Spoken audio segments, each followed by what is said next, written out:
Hello, my dear friends from all over the world. This is Partha here. I would like to take this opportunity today to define a few aspects of life, a few aspects of spirit, spirituality, a few aspects of the breath with you all. Today, I'm going to define four things with you all, which I'm going to share with you. One is, let's define yoga, meditation, spirit or spirituality, and breath. I would love to end up this particular video with a couple of tips on the breath so that your breathing becomes effortless, breathing becomes free. It is so simple to understand if you look at it that way, that if you are breathing free,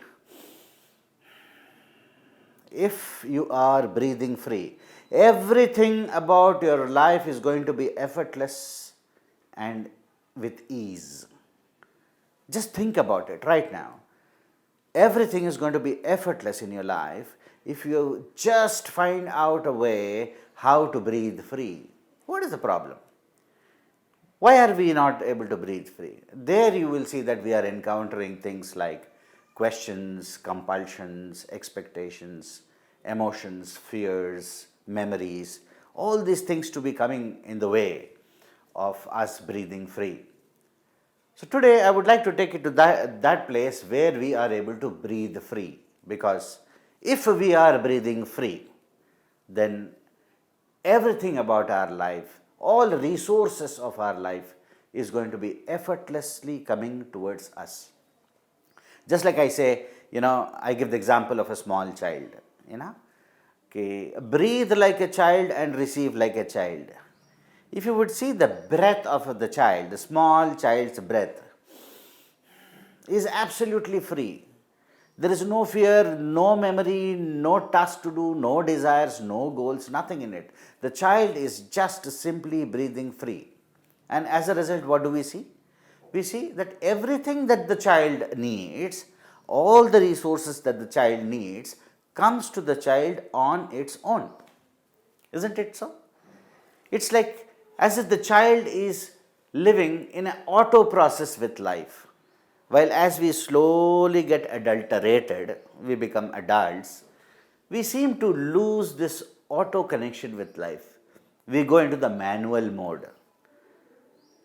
So it's all about coming back to the auto mode. Say I'm 40 years old, 50 years old, 60 years old, and I realize this has happened with me.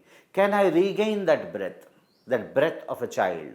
Can I breathe like a child again? Yes, my dear friends, we can breathe like a child again and also receive as effortlessly as a child normally receives. What are we actually looking from life? What are we actually looking from life? It seems like we are looking for name, fame, wealth, money, travel, holiday, good relationships. All this seems to be what we are looking from life. But these are all in the surface. That's not true. Is it true that we are looking for all these things? Just think about it. I think what we are truly looking from life is an effortless connection with it, where we are able to perceive life effortlessly, because once something is in our perception, there is a connection. Once there is a connection, there is a communication. Once there is a communication, there is a projection, and so there is a reception. As simple as that. So life, or those aspects of life, consciousness, energy, all these things should come into our perception first. We should be able to define it first. Then everything becomes easy. So I said the four aspects that I'm going to define today. You have heard it so many number of times. Let today be the day when it finally nails it. Let's talk about yoga, meditation, spirit and spiritual, and the breath. The breath, the whole purpose is to ensure that the breathing is free. If you breathe free, everything about your life is also going to be effortless and free. Yoga. How do I define yoga? See, yoga literally means union. Yoga literally means union. Union of what? Okay, without going into very complicated answers like, Atma and Paramatma and all that. You will see that everything that we are experiencing in life is in form of energy or matter. Everything in life is energy and its matter. It is this union of energy and its matter is what is yoga. There is nothing in the world that is not in the form of yoga. Even right now, you are in yoga. You are in yoga with your breath. You are in yoga with your emotions. You are in yoga with your thoughts. Okay, there's never in a moment that you are not in a form of yoga. Yogasanas, which you normally will say, I'm going for a yoga class. So going to a class, doing yogasana and coming back is not yoga. Your asanas are body's preparation for you to breathe free, so that your connection with life is effortless. So asana is only a preparation for the body. Asana is not yoga. Okay. So we spoke about energy and its matter. Please understand, wherever there is a union, there is also a separation. This study of union and separation of energy and its matter is the study of yoga. I will give you two simple examples. One is the food that we eat. It is matter. Why are we eating the matter? So that will give us energy. How can that give us energy? Because energy is already embedded with the matter. So the food that we eat is already in a state of yoga. It is in yoga sthiti. Now when I consume the food, it's gone inside. What should happen? There should be the separation. Energy separates from matter. Matter goes back to where it came from. Energy is used by the body. As simple as that. So yoga is your union with an aspect, with an idea, with your emotion, with a person. This union is what is yoga is. You'll see that our grandparents and all that we have heard, so easily they used to use this word. They say that, the neighbor's son has got a good job. And they say, oh, unka yoga tha. They had that aspect in them. In Telugu also they say, vallaki yogam unde, they had a union aspect with that particular thing, that particular aspect of life. So yoga is nothing but your union with a certain aspect. Okay. Now coming to meditation. The hundreds of definitions have been floating around and all that. So let me try to reach this today, so that the whole idea, the very purpose of this video is to understand that, meditation is common sense. Meditation is our relationship with life. Meditation is when we do not exist and we are a witness to life functioning in us effortlessly, clearly, and we are just a witness. Life is functioning in us. So meditation, I will call it, is a time frame. It's a time frame where the intellect is not interfering with the intelligence that is flowing in our breath. Breath is also yoga. I said everything is in a form of yoga. So you see, I will discuss about breath a little later more. Breath, it's very, very clear that in meditation, you do not exist. You are just a witness. The moment you exist, the intellect exists. The moment intellect exists, aspects of the intellect, which is emotions, fear, memory, all this come and interfere with the flow. Life is functioning in us as breath. And every breath is a communication with life. Every breath is a communication with life. A communication happened. Another communication happened. The moment you do not wish to know what was the communication, your intellect is not interfering with the flow of life. The moment you want to understand what was the communication, the interference starts. Anyhow, we will come to know what was the communication when we see reflections from life. we will know what the communication was. Why don't we just allow life to effortlessly, freely come in to us, have a beautiful flow within us? So, meditation is when you do not exist. We can be meditative all the time. Meditation does not mean you have to close your eyes and just sit down. When you're totally with one particular thing, you're already meditative. The third thing that which I wanted to talk to you about is this word called spiritual. As I began with the fact that there is nothing material or nothing spiritual, or everything is spiritual or material. We have kind of divided the world into spiritual and material. They are into meditation, into some religious practices, vagara and all that. So they are spiritual people. This guy is always running behind money and material purpose. So you are materialistic persons. This is not true, my dear friends. Matter and spirit cannot exist separately. Spirit becomes matter. This is the truth. Spirit becomes matter. So spiritual and material are the two ends of the same thread. So let's define this particular word called spiritual, because even in probably the dictionary, the word spiritual, spirituality, spirit is not properly defined. Let's understand it today very, very clearly.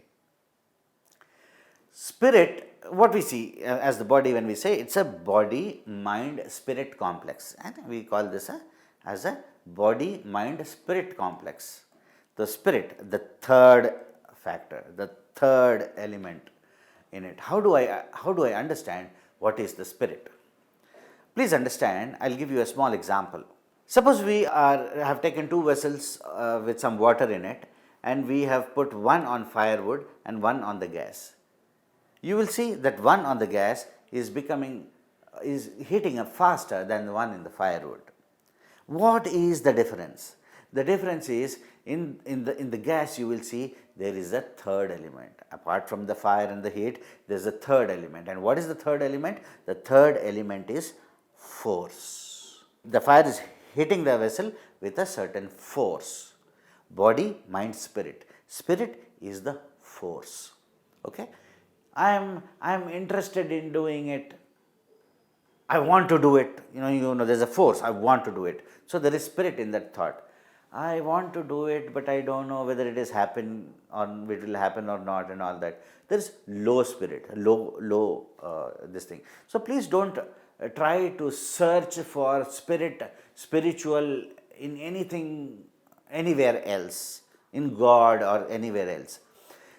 Spirit, the force, is within us. It is to be identified as our will.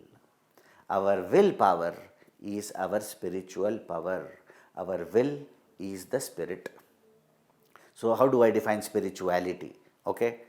So duality, all about the dual nature, okay, or congeniality, all about being congenial, okay. Spirituality, all about the spirit, that's all, okay. So all about the spirit, all about the force, all about the presence, all about the will is what spirit and spiritual is all about, as simple as that. And finally, I would like to talk to you about breath.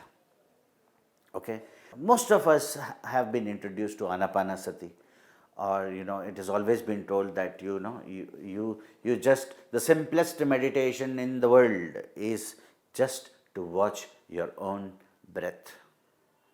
My dear friends, you will see that 9 out of 10 times, 90% of the people who are into meditation are actually attempting meditation, are sincerely attempting meditation. However, becoming meditative, experiencing meditation, is missing, because this is always a common thing which is always told, that thoughts come in, we don't know how to silence the thoughts, which is bothering, which is coming as an interference. So please understand, let's remove that from your plate today, and let me give you some very, very simple aspects of the breath. Even our breath is in form of yoga. Even breath is in form of yoga. There are 3 elements in it. The oxygen, the prana, and the third element again. Everything has the third element: body, mind, spirit. Body, oxygen; mind, the prana; third element, the spirit. You find the third element in your breath, the force that is carrying it. Okay, so even our breath, each and every breath is in form of yoga and is absolutely spirited. Okay, so coming to the nature of the breath, as I said, that every breath is a communication with life. So what I wanted to reach to you about breath today is that if you are breathing free, all the threads that you are connected to, all the relationships, all those little desires, all that you wish to see in life, all these threads will also receive this effortlessness through your breath. Now, what is the problem? What is coming in the way of me breathing free? What is the difference of my breath as an adult and the breath of a child? Why is the child able to breathe free? Why is the adult not able to breathe free? What has come in the way of breathing? It's so simple, it's so beautiful. And today I want you all to release these aspects from your breath so that you are also breathing free. The three identified aspects that come into our breath, they are questions, compulsions, expectations. The breath of an adult has questions, compulsions, and expectations. A child's breath does not have that. A child is breathing free and receiving from life also freely. Now, how do I remove these elements out of my breath so that I am also breathing free and I have a very clear, effortless relationship with life? Very simple. Questions. First is questions. We have hundreds of questions running inside. What is happening now? What will happen tomorrow? Will this happen or not? What if it does not happen? One single thing, and there is a flurry of questions that come into us. Questions to which we do not have answers in the present. And yet, we are entertaining that questions all the time. So, you're sitting for meditation or whatever it is, these questions seems to be coming all the time. So, how do you remove these questions from your breath? How to remove questions from interfering from breathing free? Very simple, my dear friends. Answer the questions. Yes, answer the questions. Answer, one single answer is I do not want to know. What will happen tomorrow? What if it does not happen? What if this opportunity does not come? I don't want to know. I don't have to know. Mind will come in and say it is dangerous not to know. You must know. Just tell it, I don't want to know. Now you have answered the question, and the same question will stop bothering you because you have already answered it. You do not want to know. Because the moment you want to know, the intellect is interfering with the free flow.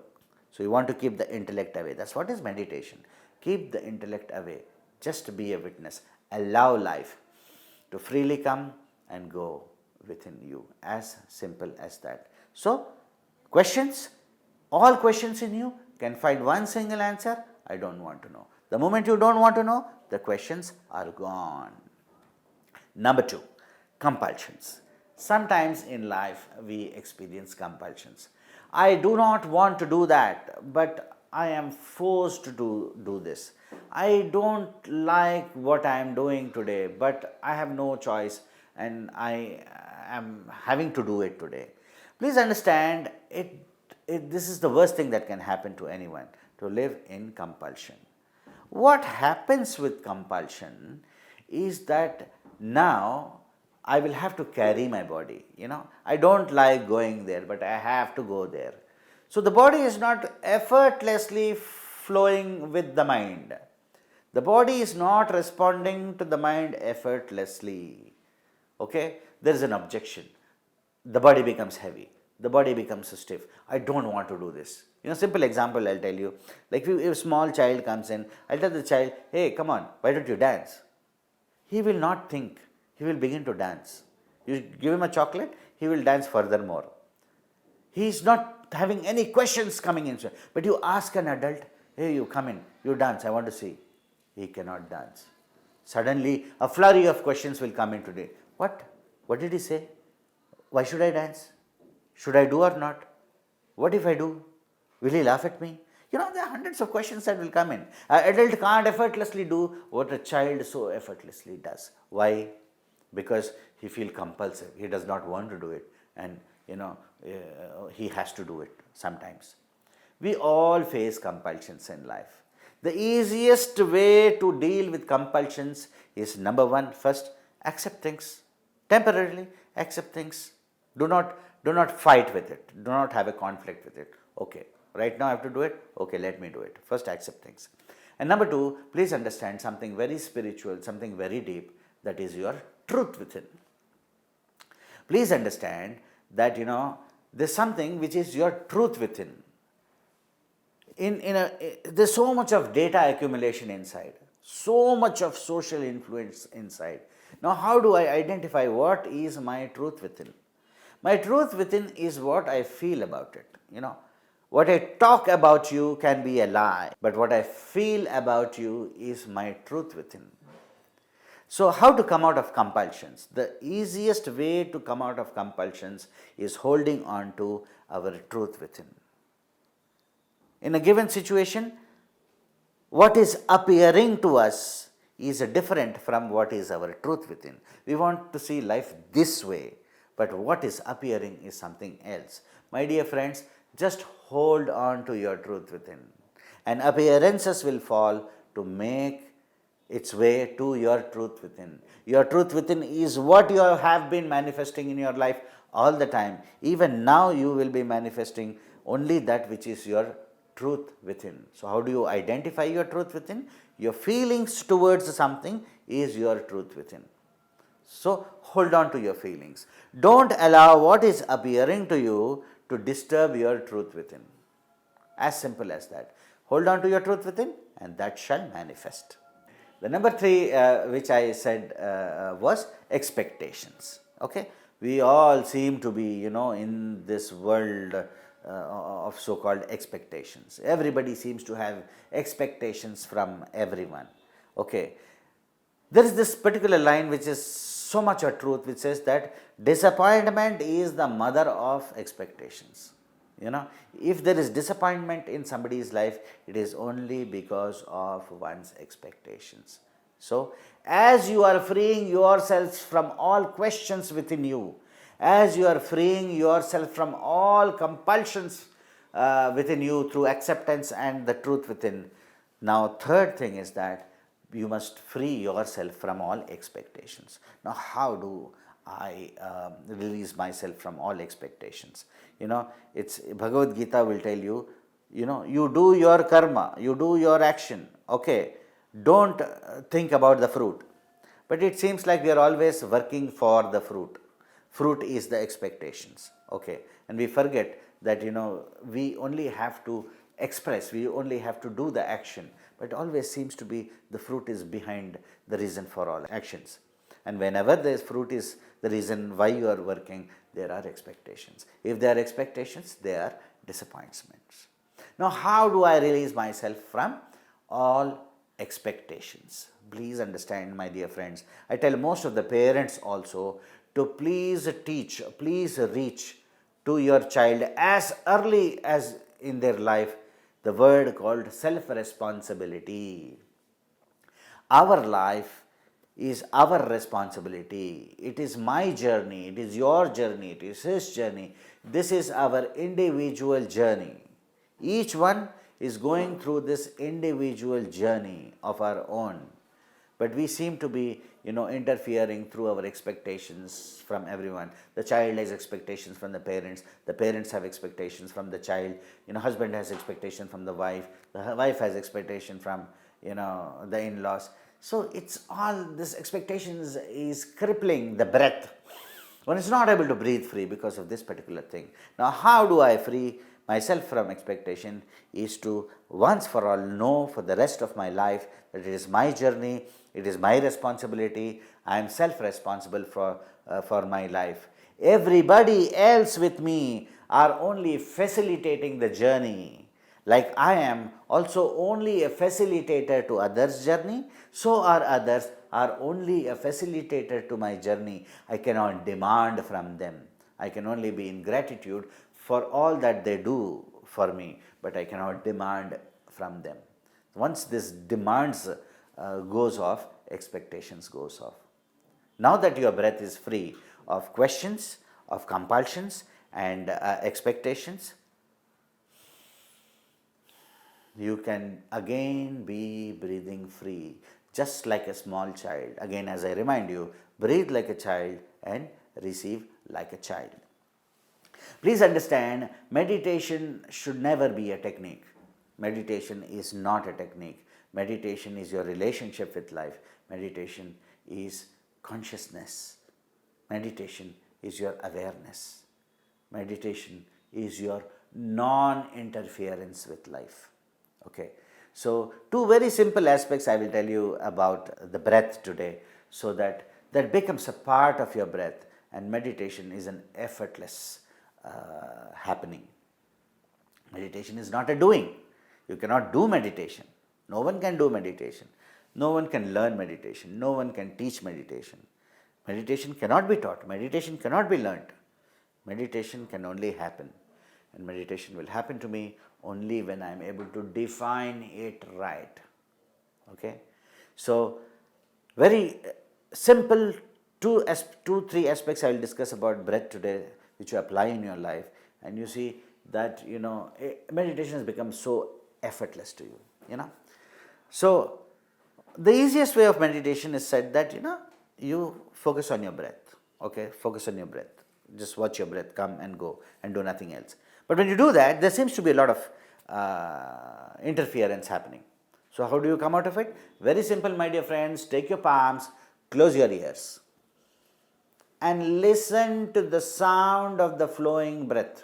Close your ears and listen to the sound of the flowing breath. 10-15 breaths. Just listen. It will be high definition clear. The sound of the breath will be so clear. Now, having heard the sound of your breath, release your palms. Now, where is the experience? Where is the experience of having heard the sound of your breath? Just 1 minute back, you heard the sound of the breath. Where is that sound? Where is that experience? Isn't that in your memory? You remember an old movie, you remember an old song, you remember the kindergarten rhymes that you learned when you were a small kid. How do you remember it? You remember it because it is there in your memory, correct? Even now, just a minute back, you had an experience of listening to the sound of the flowing breath. Where is that experience? It is in your memory. Now release your hands, put it down, and engage yourself in listening to the sound of the flowing breath. Reproduce that memory. Replay that memory. How did it sound then? Just a minute back. How did it sound? Recollect. Replay that memory. Go so deep into that memory that everything else about you falls silent, and you're so engaged with the sound of your breath. You're so engaged with your breath that meditation is a natural happening. Another beautiful tip that I will give you about the breath today is keep your out breath longer than the in breath. Effortless in breath, very slow, very calm, very pleasant, long out breath. Whenever you keep your out breath longer than your in breath, you will experience calmness and pleasantness. Just do it 10 times, and even if you were agitated, you will feel that you are settling down, you are calming down, you become pleasant. And the moment you become calm and pleasant, that is who you are in this moment, calm and pleasant. What will life's reflection be to you? Life's reflection to us is always who we are this moment. If I am very pleasant, every breath is a communication with life. This pleasantness goes to life, and pleasantness comes back to me as a reflection. So, the opposite of it is also true. You see, when you are agitated, when you are angry, you will find that your in breath is long, out breath is short. So, the opposite is also true. In breath is normal, out breath is slow and steady. Make this your natural breath. You will always be calm and pleasant. When you are always calm and pleasant, that is what you will get back from life. Okay? So, I hope this video is helpful to you in setting some definitions right, the definition of yoga, the understanding of meditation, the understanding of spirit as a force, and spirituality is all about the force, all about this willpower of ours, and fourth, finally, about the breath. If you are breathing free, you don't have to worry about reading the Vedas, the Upanishads, or anything at all. Just breathe free, and life will flow freely through you, and you will become a witness to all the wonders of the life. Thank you so much. Till we connect again.